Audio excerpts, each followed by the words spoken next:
Okay, coronavirus. Everybody's talking about coronavirus. Well, viruses come in families. So there's a herpes families. There's a coronavirus family. There's an influenza family of viruses. And so coronaviruses are generally considered to be animal viruses. When you look a little deeper, you find coronaviruses inhabit parasites that are in the bodies of animals. So therefore, in livestock industries, they have a big coronavirus problem because you can get things like feedlot fever among cattle, sheep, but especially pigs and other domestic animals that are not necessarily so clean. So that's a big problem. Coronaviruses infect animals. Sometimes you may get a human infection with coronavirus. That's somewhat rare. Some of the common colds that people have had are due to coronaviruses. Generally speaking, they have not proven to be extremely fatal. However, what we're dealing with now, the novel coronavirus, COVID 20. This is not a natural coronavirus. This is a genetically engineered, weaponized version of coronavirus that has been married to 4 genes from HIV and probably other genes from perhaps other viral pathogens. The short history is Dr. Lieber of Harvard University, the chief biomolecular scientist at Harvard University, dug up some frozen bodies from the tundra in Alaska. This was maybe 3 or 4 years ago, to investigate what killed them during the Spanish flu epidemic. He isolated that virus from 100 years ago and resurrected it, you could say, but found out that because of the frozen conditions over time, the virus had lost its infectivity. You may question, why would somebody dig up a virus that killed over 100 million people and brought an end to World War I? Well, you would have to ask Dr. Lieber that, but he did that. And then when the infectivity was not what he wanted, then he paired it with 4 genes from HIV and perhaps some other things. And now you have a highly contagious coronavirus that is infecting human beings. And not only from animal to human transmission, but now verified cases human to human transmission through the air. So you could say that this coronavirus 2020 is the descendant of the MERS virus, the Middle Eastern respiratory virus that killed many people in the Middle East, and the SARS virus that I think that goes back to 2003, 2004, that killed many, many people. Now, the SARS virus was the first indication to the Chinese people that someone was out to get them. The SARS virus was genetically engineered to infect Asian people, preferably. And the Chinese realized this. And so since that time, they have actually been on the defensive. Now the question is whether this latest virus is also a bioweapon engineered to destroy people of Asian descent. And it seems to have another feature. It seems to preferentially infect men as opposed to women. Seems to be much more lethal in men than women.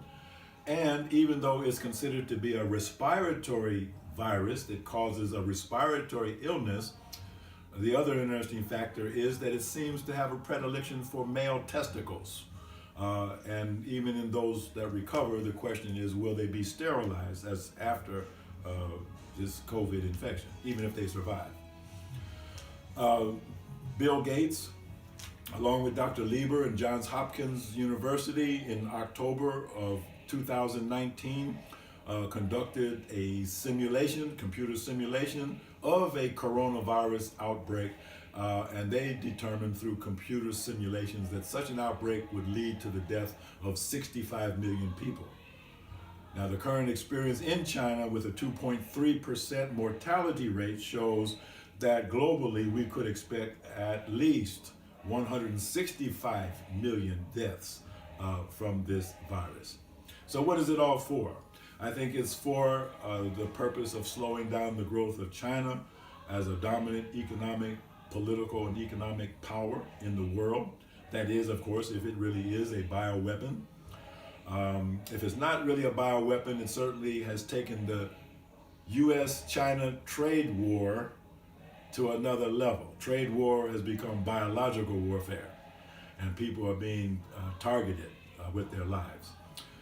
Part of the trade war, of course, was the controversy with a company called Huawei, the leaders in 5G technology. The center of 5G technology is China, and the center of 5G technology in China is Wuhan City, or Hubei province. And when they turned on or switched on the most potent 5G network in the world in Wuhan City, that's when the epidemic broke out. So there are scientists who think that there is an electronic component to what would otherwise just be a biological phenomenon.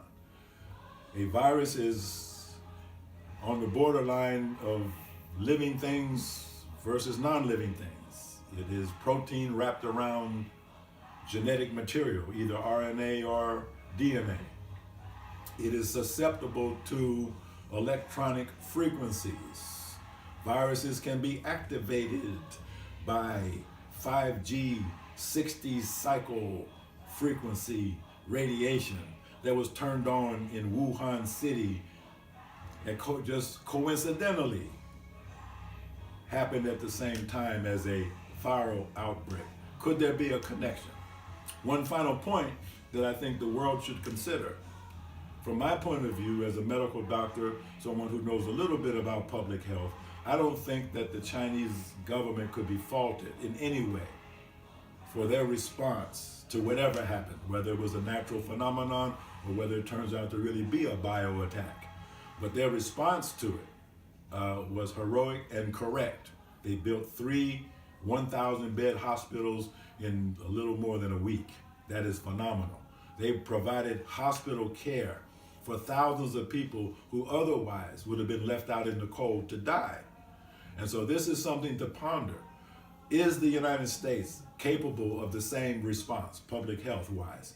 Is Europe capable of the same response? Is Africa, is India, are the other nations, are Brazil and other nations in South America and throughout the world? Is Japan, Korea, are they capable of the same heroic, monumental public health measures undertaken by the Chinese, who seem, optimistically I'm speaking now, they seem to have contained the spread of the virus in China through these drastic means. But suppose you had the same level of infection in New York City or Los Angeles or Chicago or some other major city in Europe, as we now see in Italy and Spain and Germany, cases breaking out.